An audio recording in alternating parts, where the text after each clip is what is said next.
சுத்தமா இல்லை, இல்லை.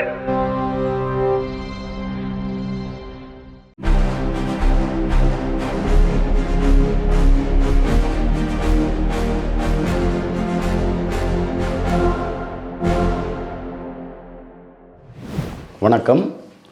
உலகின் ஒரே பகுத்தறிவு நாளேடான இன்றைய விடுதலையில் வந்துள்ள செய்திகளை பார்ப்போம். புதிய அரசியல் சூழலில் இயக்கத்தின் நிலைப்பாடு.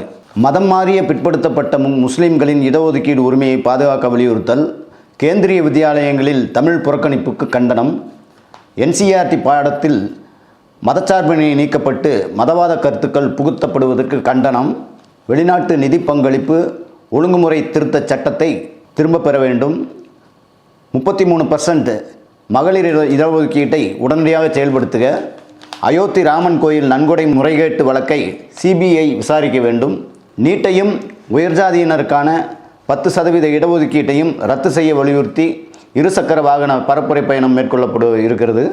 நெய்வேலியில் தனியார் மையத்தை கண்டித்து ஆர்ப்பாட்டம், ஆணவ படுகொலைகளை தடுக்கும் சட்டத்தை விரைவாக கொண்டு வருக, கட்சிமாரிகளை கட்டுப்படுத்த சட்ட திருத்தம் தேவை, ஜாதிவாரி கணக்கெடுப்பை குறையின்றி முறையாக செய்க உள்ளிட்ட 19 தீர்மானங்கள் சேலத்தில் நடைபெற்ற திராவிடர் கழக பொதுக்குழுவில் நிறைவேற்றப்பட்டன.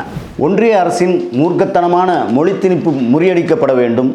மனிதகுலத்தின் மிக தொடக்க காலத்தில் கல்வி என்பது மொழிகளை கற்பதாக அமைந்திருந்தது. அதன் பிறகு வேட்டை, போர்க்கலை, கணிதம், அளவீடுகள், மருத்துவம், வானியல், தத்துவம், சமூக அறிவியல், இலக்கியம், அறிவியலின் பல்வேறு துறைகள், தொழில்நுட்பம், உளவியல் என்று வளர்ந்து இன்று செயற்கை நுண்ணறிவு, தரவு மேலாண்மை என்று கல்வித்துறையும் பரிணாம வளர்ச்சி பெற்றுள்ளது. ஒருவர் தன் தாய்மொழியையும் தொடர்புக்கு மற்றொரு மொழியையும் கற்பது போதுமானது என்ற நிலை உலகெங்கும் உள்ளது. பள்ளிக்கல்வியில் 3ஆம் மொழி என்பது அவசியமில்லாதது என்பதே கல்வியாளர்களின் கருத்தாகும். இது மாணவர்களின் தேர்ச்சி விகிதத்தை பாதிக்கும் என்றும், கணிதம், அறிவியல், சமூக அறிவியல் ஆகிய பாடங்களில் கவனம் செலுத்த முடியாத நிலை ஏற்படும் என்றும் எச்சரிக்கின்றன. இந்தியாவில் 2 அலுவல் மொழிகளுள் ஒன்றான ஆங்கிலம்தான் உலகத் தொடர்புக்கான மொழி என்ற வகையில் அதை தவிர்க்க முடியாது. ஆனால் அதை அயல்மொழி என்று கணக்கிடுகிறது ஒன்றிய அரசு. இந்திய அரசமைப்பு சட்டம் ஏற்றுள்ள 2 அலுவல் மொழிகளுள் ஒன்றான ஆங்கிலம் எப்படி அயல்மொழியாகும்? அதை தவிர்க்க முடியுமா? சரி, 2 இந்திய மொழிகள் என்பதில் ஒன்றாக அவரவர் தாய்மொழி கட்டாயப்படுத்தப்படுகிறதா என்றால் இல்லை என்பதே பதில். தங்களின் எதிர்கால வளர்ச்சிக்காக மேற்படிப்புக்கு பயன்படலாம் என்ற நோக்கில் பிரெஞ்சு, ஜெர்மன், ஸ்பானிஷ் என்று பயில்வோர் இனி அதை படிக்க முடியாது. வடநாட்டில் ஹிந்தி ஒரு மொழிப்பாடமாக நிச்சயம் அமர்ந்து கொள்ளும். 2வது இந்திய மொழி என்ற இடத்தை எது பிடிக்கும்? சந்தேகமே இல்லாமல் அது சமஸ்கிருதம்தான். ஆரிய பண்பாட்டு படையெடுப்பு ஹிந்தி சமஸ்கிருத மொழி திணிப்பின் வாயிலாக ஒன்றிய அரசால் முன்னெடுக்கப்படுகிறது. இந்துத்துவாவை ஒழிக்காமல் இத்தகைய திணிப்புகளை தடுக்க முடியாது.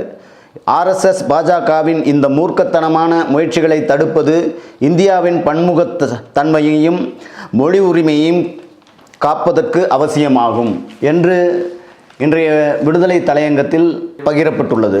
சேலம் உருக்காலைக்கு கடும் போட்டி. ஆந்திராவில் ரூபாய் 16,350 கோடியில் உருவெடுக்கும் புதிய இரும்பு ஆலை முதலமைச்சர் சந்திரபாபு நாயுடு அடிக்கல் நாட்டினார். ஆந்திராவின் இந்த வேக தொழில் வளர்ச்சிக்கு ஈடுகொடுக்க தமிழ்நாடு அரசு தன் தரப்பு உத்திகளை மாற்றியமைக்க வேண்டிய கட்டாயத்துக்கு தள்ளப்பட்டுள்ளது என்பது சற்றே கசப்பான உண்மையாகும். மகாராஷ்டிரா அரசியலில் பரபரப்பு. ராமன் கோயிலில் திருடப்பட்ட பணத்தின் மூலம் MP, MLAக்களை விலைக்கு வாங்குகிறார்கள். உத்தவ் தாக்கரே பரபரப்பு குற்றச்சாட்டு. விராலிமலை தொகுதி காலியாக அறிவிப்பு. சட்டப்பேரவைத் தலைவருக்கு எதிராக அதிமுக வழக்கு. முதியோருக்கு வீடுகளுக்கு சென்றும் ரேஷன் பொருள் வழங்கும் தாய்மானவர் திட்டம் 60 வயது வரை விரிவாக்கம் செய்யப்பட்டுள்ளது. பட்ஜெட்டில் அறிவிப்பு வெளியாகிறது. புதிதாக ஆட்சி பெறப்பட்டுள்ள தவேக அரசும் திமுகவின் திட்டத்தை தொடர்ந்து செயல்படுத்தி வருகிறது. தற்போது 70 வயதுக்கு மேற்பட்ட முதியவர்கள், மாற்றுத்திறனாளிகள் என சுமார் 20 லட்சம் பேருக்கு இத்திட்டத்தின் கீழ் ரேஷன் பொருட்கள் வழங்கப்பட்டு வருகின்றன. தனியார் பேருந்துகளில் கட்டண உயர்வு. மார்க்சிஸ்ட் கம்யூனிஸ்ட் கட்சி கண்டனம் தெரிவித்துள்ளது. டில்லி டேராடூன் 6 வழிச்சாலை 12,000 கோடி பட்ஜெட்டில் கட்டப்பட்டு 79 நாளில் விழுந்த பள்ளங்கள். சிறுவர்களிடம் கடைகளில் பொருள் வாங்கக்கூடாது. போக்குவரத்து காவல்துறையினருக்கு கூடுதல் ஆணையர் அறிவுறுத்தல் செய்துள்ளார். வெனிசுலா பூகம்பத்தில் உயிரிழந்தோர் எண்ணிக்கை 2295 உயர்வாகி உள்ளது. இடிபாடுகளில் சிக்கியிருந்த பாதுகாவலர் 8 நாட்களுக்கு பின் உயிருடன் மீட்கப்பட்டார். குடிநீர் வழங்கும் ஏரிகளில் 6 TMC நீர் இருப்பு. சென்னையில் 6 மாதங்களுக்கு குடிநீர் தட்டுப்பாடுக்கு வாய்ப்பே இல்லை. கரூர் கூட்ட நெரிசல் வழக்கு. தாவேகா தலைவர்கள் கருத்து தெரிவிக்க தடை விதிக்க வேண்டும்.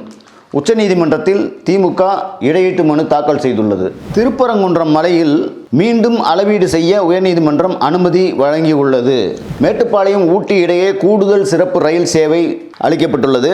சுற்றுலா பயணிகள் மகிழ்ச்சி அடைந்துள்ளனர். பெரியார் பெருந்தொண்டர் பொத்தனூர் க. சண்முகம் அவர்களின் 104ஆம் பிறந்த நாளையொட்டி அவர்களுக்கு தமிழர் தலைவர் ஆசிரியர் பொன்னாடை அணிவித்து வாழ்த்து தெரிவித்துள்ளார். ஆசிரியர் அறிக்கை.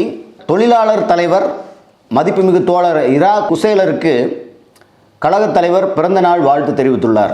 ஆசிரியர் கி. வீரமணி அவர்கள் பங்கேற்கும் நாளைய நிகழ்ச்சிகள் 5/7/2026 ஞாயிற்றுக்கிழமை காலை 11 மணி பெரியார் திடலில் பொம்மலாட்ட கலைஞர் மு. கலைவாணன் அவர்களின் படத்திறப்பு நிகழ்ச்சி. நண்பகல் 12 மணி அளவில் யாழ்ப்பாணம் தமிழ் தேசிய பேரவை தோழர்களுடன் ஒரு சந்திப்பு. இரவு 7 மணிக்கு வேப்பேரி BKN அரங்கம் திருமண வரவேற்பு. மேலும் இதுபோன்ற ஏராளமான செய்திகள் விடுதலையில் வந்துள்ளன. வாசகர்கள் படித்து பயன்பெறுமாறு கேட்டுக்கொள்ளப்படுகிறார்கள். நன்றி, வணக்கம்.